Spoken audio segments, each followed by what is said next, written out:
Assalamualaikum warahmatullahi wabarakatuh. Kami dari kelompok 5 untuk mata kuliah Psikologi Pendidikan Matematika. Hari ini kami akan mempresentasikan tugas PPT kami, yakni mengenai teori polya.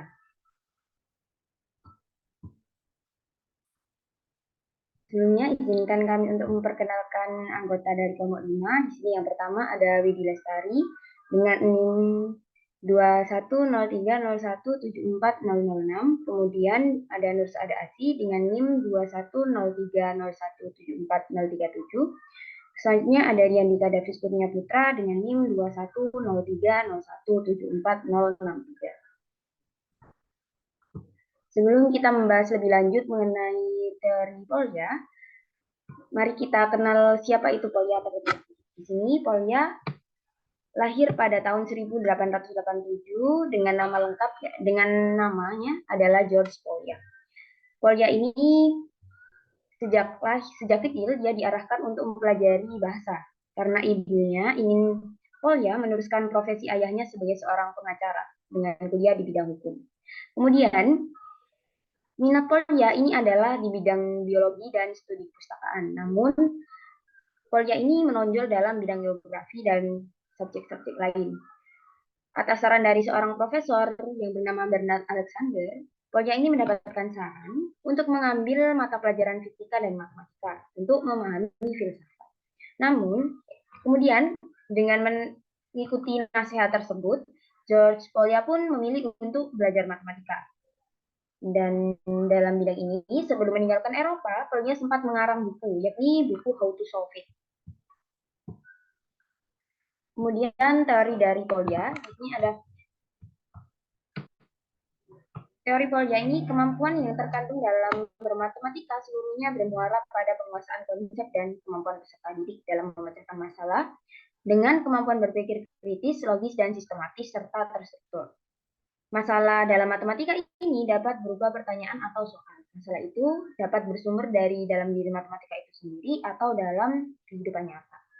Polya berpendapat bahwa the teacher who wish to develop his student ability to the problem must instill some interest for problem into their mind and give the plenty of opportunity for imitation and practice. Jadi di sini pernyataan tersebut itu bermaksud bahwa guru itu diharapkan untuk mengembangkan kemampuan peserta didiknya. Ini dalam menyelesaikan masalah secara mendalam. Sehingga masalah tersebut akan menjadi perhatian pikiran mereka dan memberikan tanam pola pikir yang memungkinkan mereka memperoleh kesempatan sebanyak-banyaknya untuk meniru dan mempraktikkan dalam proses pemecahan masalah tersebut.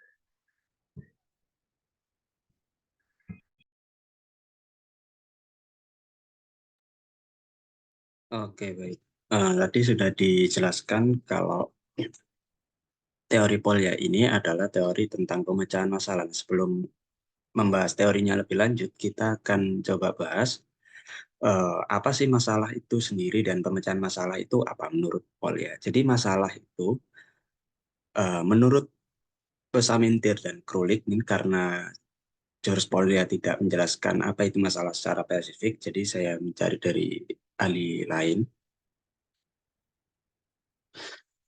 Masalah, a problem is a situation that confronts a person that requires resolution and for which the path of the solution is not immediately known. Atau kalau diartikan masalah adalah situasi di mana situasi yang dialami seseorang di mana situasi tersebut memerlukan resolusi dan jalan untuk menuju solusinya itu tidak diketahui, tidak segera diketahui gitu. Nah, dalam matematika masalah itu dapat berupa soal atau pernyataan atau pertanyaan yang menunjukkan adanya suatu tantangan atau challenge yang tidak dapat dipecahkan oleh suatu prosedur rutin yang sudah diketahui sebelumnya. Ini menurut Fauzia 2016. Nah, kemudian Polya menjelaskan pemecahan masalah itu sendiri sebagai usaha mencari jalan keluar dari suatu kesulitan guna mencapai suatu tujuan yang tidak begitu mudah untuk segera dicapai. Nah, jadi tadi kan masalah kan suatu situasi yang dialami seseorang untuk dicari solusinya atau resolusinya. Usaha untuk mencari resolusinya itu tadi disebut pemecahan masalah.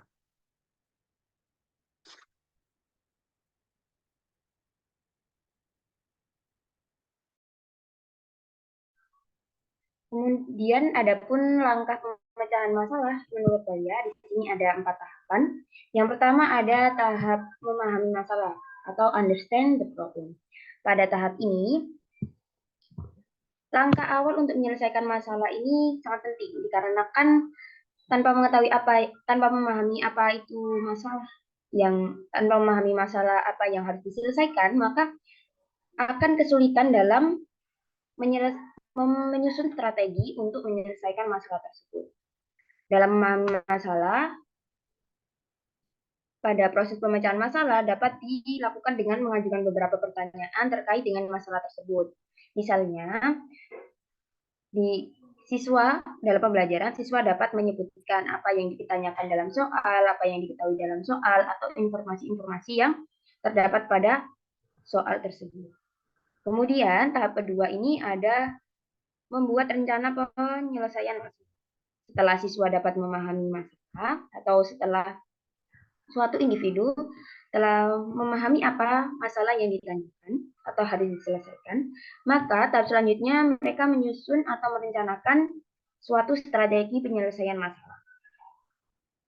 Di sini, dalam menyelesaikan sebuah permasalahan yang sudah dipahami tidak akan berjalan dengan baik jika proses penyelesaian masalahnya tidak direncanakan dengan baik pula. Dalam membuat rencana penyelesaian masalah, kegiatan diarahkan kepada pemilihan strategi yang tepat untuk menyelesaikan masalah.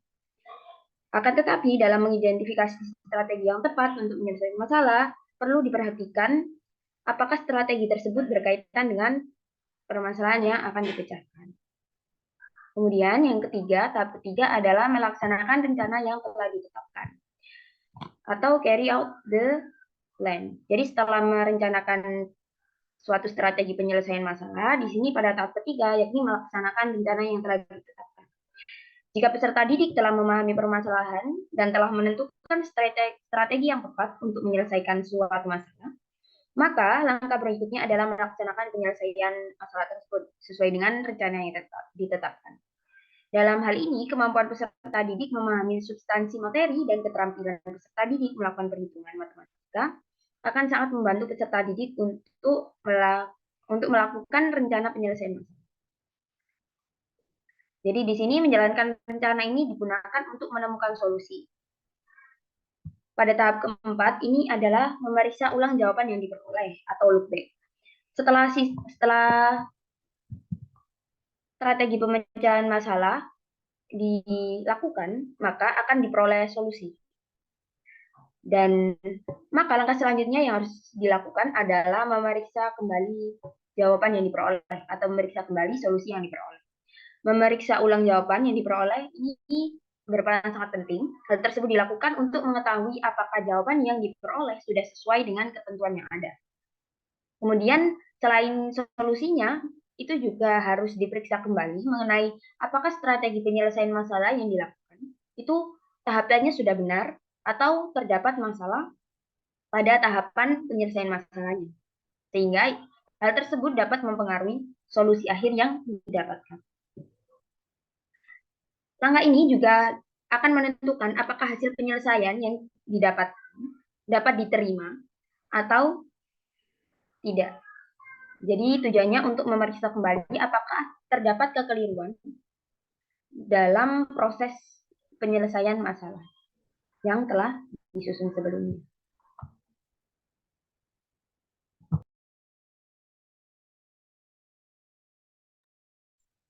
Baik, selanjutnya adalah perencanaan mengajarkan pemecahan masalah. Yang pertama ada merumuskan tujuan. Nah, tujuan di sini itu hendaknya menyatakan siswa bahwa siswa akan mampu menyelesaikan masalah-masalah yang tidak rutin. Hal ini sejalan dengan tujuan dari pemecahan masalah itu sendiri. Kemudian yang kedua ada memerlukan prasyarat. Nah, untuk menyelesaikan setiap masalah matematika, siswa memerlukan prasyarat pengetahuan, keterampilan, dan pemahaman. Guru harus mengidentifikasi apa saja yang sudah dipelajari siswa untuk suatu masalah sehingga guru dapat memberikan masalah-masalah yang sesuai dengan eh, materi atau teori yang sudah didapat oleh siswa. Kemudian yang ketiga, mengajarkan pemecahan masalah. Nah, yang ketiga ini baru masuk pada mengajarkan pemecahan masalahnya.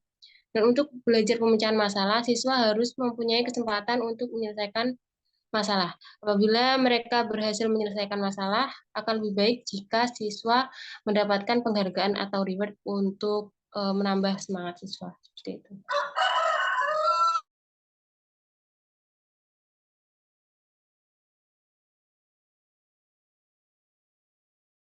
Nah, baik. Selanjutnya adalah contoh penerapan teori pemecahan masalah menurut Porya. Jadi teori pemecahan masalah menurut Porya ini hampir bisa digunakan untuk menyelesaikan hampir semua soal ya dalam matematika. Nah, ini merupakan salah satu contohnya. Mungkin di sini eh, ada satu soal. Bagas dan Sony berencana untuk makan di warung Pak Bimo dan pergi latihan softball bersama. Latihan softball dimulai pukul 10. Bagas memerlukan waktu 3/4 jam untuk menjemput Sony dan pergi ke warung Pak Bimo terdekat lokasi latihan softball. Untuk makan dan berjalan di lokasi diperlukan waktu 1/4 jam. Mereka ingin tiba di lokasi latihan 15 menit sebelum dimulai. Pukul berapa Bagas seharusnya meninggalkan rumahnya? Nah, next.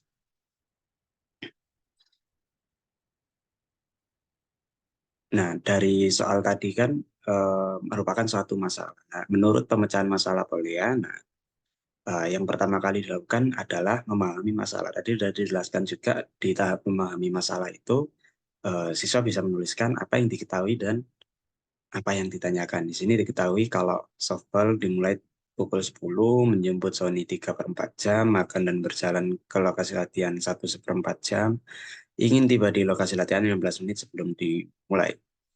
Yang ditanyakannya pukul berapa Bagas seharusnya meninggalkan rumahnya. Tapi dalam tahap memahami masalah ini tidak selalu saklek seperti ini. Maksudnya ditulis, diketahui, atau ditanyakan. Yang penting siswa tahu apa yang menjadi informasi dan apa yang uh, akan dicari gitu atau akan dibuktikan. Next. Nah, selanjutnya menyusun rencana penyelesaian. Nah, ya pada tahap ini itu sebenarnya jarang ditulis oleh siswa dalam lembar penyelesaian. Namun hal ini penting untuk diketahui. Misal di sini contohnya untuk menyusun rencana itu bekerja mundur, salah satu langkah pemecahan masalah ini yang efektif dan efisien, yaitu mulai dari pukul 10 dikurangi 15 menit, dikurangi pula 1/4 jam, selanjutnya dikurangi lagi 3/4 jam. Nah, ini merupakan bagian dari rencana penyelesaian masalah. Next. Nah, selanjutnya melaksanakan rencana. Nah, dari rencana yang sudah dibuat tadi, yaitu berhitung secara mundur ya, eh, selanjutnya akan dilaksanakan rencana tersebut. Nah, dengan memperhatikan rencana pemecahan masalah yang telah dibuat, maka dapat dihitung sebagai berikut. Tadi karena rencananya itu berhitung mundur, maka diaplikasikannya berhitung mundur. Dimulai dari pukul 10 ini tadi adalah waktu dimulainya softball, tiba di lokasi. Nah, inginnya tadi kan tiba di lokasi 15 menit sebelum pertandingan. Berarti ya 10 dikurang 15 menit adalah 9:45. Makan dan berjalan tadi kan 1/4 jam itu 1 jam 15 menit. Jadi 9:45 dikurangi 1:15 jadi 8 jam 8:30. Menjemput Sony dan ke warung itu tadi 3/4 jam atau 45 menit. Jadi 8:30 dikurangi 45 menit jadi 7:45 menit. Jadi Bagas harus meninggalkan rumahnya pukul 7:45 menit. Jadi 7:45 menit ini adalah hasil dari uh, pemecahan masalahnya. Gitu. Next. Nah, memeriksa kembali. Nah, yang terakhir adalah evaluasi atau memeriksa kembali. Nah, ini juga sebetulnya jarang dilakukan oleh siswa, namun dalam soal-soal tertentu harus dilakukan.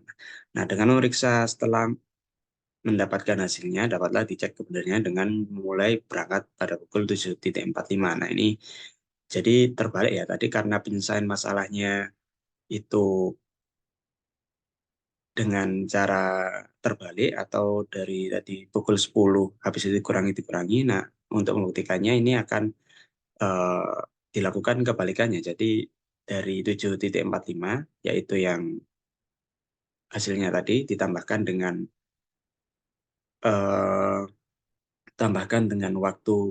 waktu-waktunya tadi, lalu nanti didapatkan apakah nanti mereka akan datang benar 15 menit sebelum pukul 10 gitu. Jadi karena ini ditambahkan dapatlah 9.45 dan ini adalah benar 15 menit dari pukul 10. Sehingga lebih yakinlah peserta didik pada bahwa jawaban yang dicari itu adalah benar, yaitu 7.45.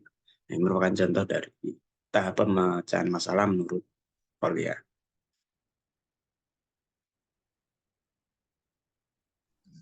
Jadi kemudian di sini ada kelebihan dari teori Polya. Yang pertama adalah memudahkan siswa untuk memahami tahap-tahap penyelesaian masalah secara spesifik. Kemudian yang kedua, memudahkan siswa untuk memahami apa yang harus dicari untuk menyelesaikan masalah. Kemudian yang ketiga, memudahkan siswa menyusun kerangka berpikir untuk menyelesaikan masalah. Kemudian yang keempat, setiap langkah pada problem solving model Polya ini mengandung masalah-masalah kecil yang akhirnya dapat digunakan untuk memecahkan masalah inti dari masalah yang disajikan.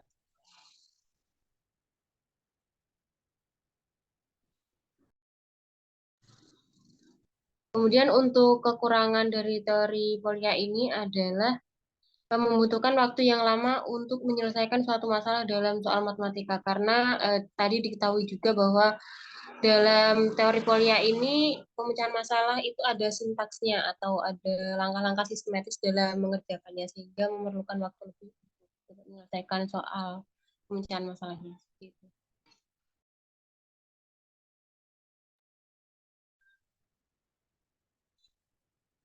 Nah, ini referensi yang kami gunakan. Sekian dari kelompok kami. Terima kasih dan wassalamualaikum warahmatullahi wabarakatuh.